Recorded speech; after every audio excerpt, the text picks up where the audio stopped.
warahmatullahi wabarakatuh. Halo semuanya, kami dari kelompok 7. Kali ini akan membahas mengenai kerajaan Islam di Maluku. Jadi teman-teman, Maluku terdiri atas 4 kerajaan besar, di antaranya Yang pertama kerajaan Tidore, kedua Ternate, ketiga kerajaan Bacan, dan yang keempat ada kerajaan Jailolo. Let's check it out. Kemunculan agama Islam di Maluku bisa diketahui melalui beberapa naskah kuno, seperti Hikayat Pitu, Hikayat Bacan, dan lainnya.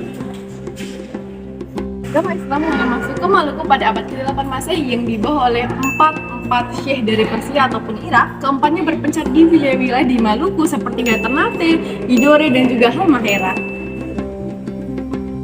Hingga akhirnya berdirilah berbagai kerajaan Islam di Maluku. Selain karena para syekh dari Persia, penyebaran Islam di Maluku juga tidak lepas dari para ulama dan mubalik dari Jawa.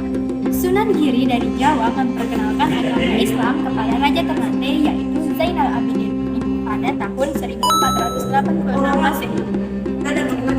Pesatnya Islam berkembang di Maluku membuat banyak kerajaan-kerajaan di sana memeluk agama Islam. Nah, berikut beberapa kerajaan Islam yang berdiri di Maluku. Halo semuanya, jadi saya akan menjelaskan tentang kerajaan Ternate. Jadi kerajaan Ternate terletak di Maluku Utara dengan ibu kota di Sempalu. Kerajaan ini berdiri sekitar abad 13 Masehi karena adanya islamisasi yang dilakukan oleh para ulama dari Jawa, Arab, dan juga Melayu. Kerajaan Ternate mulai masuk Islam setelah Raja Zainal Abidin mempelajari agama Islam tahun 1486 Masehi kepada Sunan Giri.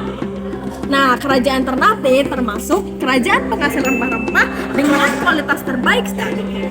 Maka dari itu, kerajaan Ternate terkenal dengan corak ekonomi di bidang perdagangan rempah-rempah. Banyak pedagang rempah-rempah yang singgah ke Ternate seperti pedagang dari Jawa Timur, Jawa Tengah, dan Tiongkok.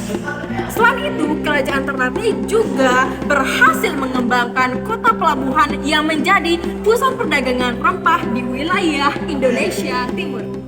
Selanjutnya mengenai kerajaan Tidore adalah kerajaan Tidore ini merupakan sebuah kerajaan yang berada di Pulau Halmahera dan sebagian Pulau Seram. Kerajaan Tidore berada di Pulau Halmahera dan sebagian Pulau Seram. Kerajaan ini mulai memeluk agama Islam pada akhir abad ke-15 Masehi dan juga raja dari kerajaan Tidore ini yang pertama kali masuk Islam adalah Cilari Lijitu yang memiliki gelar Sultan Jamaluddin. Berkat jasa mubalik yang bernama Syekh Mansur, Sultan Jamaluddin berhasil masuk agama Islam. Sama halnya dengan kerajaan Ternate yang telah dijelaskan tadi, kerajaan Tidore juga mempunyai corak ekonomi perdagangan rempah-rempah. Bahkan kerajaan Tidore salah satu pesaing utama bagi kerajaan Ternate dalam bidang perdagangan dan juga politik. Puncak kejayaan dari kerajaan Tidore terjadi pada masa pemerintahan Sultan Kaichinuku. Pada masa pemerintahannya, wilayah kekuasaan dari kerajaan Tidore mencapai wilayah Papua bagian barat, Kepulauan Aru, Kepulauan Kei, sampai ke Kepulauan Pasifik. Yang ketiga, kerajaan Bacan. Kerajaan Bacan adalah kerajaan di Maluku yang wilayah kekuasaannya meliputi Kepulauan Bacan, Waigo, Salawati, Wogu, dan Irian Barat. Proses penyebaran agama Islam yang terjadi di kerajaan ini dilakukan oleh mubalik yang berasal dari kerajaan Islam Maluku. Secara resmi, Bacan memeluk agama Islam pada tahun 1521 saat Raja Zainal Abidin masuk Islam. Zainal Abidin ini merupakan raja pertama dari kerajaan Bacan yang memeluk agama Islam dan menjadikan Islam sebagai agama kerajaan. Dan yang terakhir ada kerajaan Jailolo. Kerajaan Jailolo adalah kerajaan tertua yang ada di Maluku. Ajarkan. Adapun letaknya, kerajaan Jailolo ini terletak pada pesisir utara Pulau Seram dan sebagian Halmahera. Kerajaan Jailolo telah berdiri sejak 1321 dan mulai menjadi kerajaan Islam setelah kedatangan mubalik yang berasal dari Maluku. Pada pertengahan abad ke-13, diperkirakan bahwa kerajaan Jailolo pernah diperintah oleh Syarif yang merupakan orang dari Makkah. Eksistensi kerajaan Jailolo mulai terancam setelah terjadinya kerajaan Ternate. Sekian presentasi kami kelompok 7 mengenai kerajaan Islam yang ada di Maluku.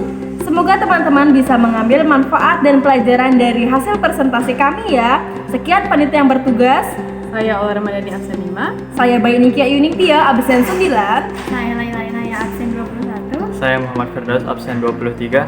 Dan wassalamualaikum warahmatullahi